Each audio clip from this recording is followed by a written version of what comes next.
Hello everyone, this is Kelly from GreenArt-LED company. Today, I will introduce 5 watts underground light. The cover is made of stainless steel 316. The body is made of 6063 CNC machined aluminum and hammer class diffuser. This light feature is very durable. Static roll resistance is 2000 kg.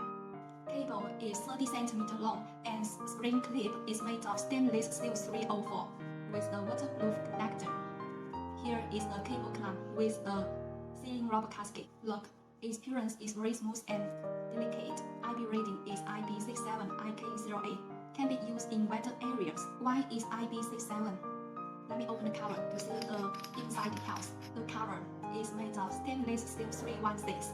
The camber class is 8mm thickness for IK08. Thin rubber gasket. Here is LED light source. This one is COB. We use durable driver from Eagle Rise. We can see the driver now.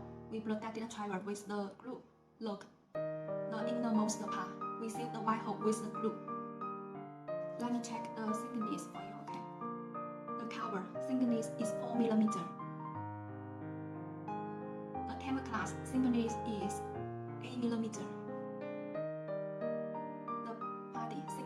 Is 6.3 mm. Okay, so this underground light IP rating is IP67 IK08. We offer a 3 years warranty.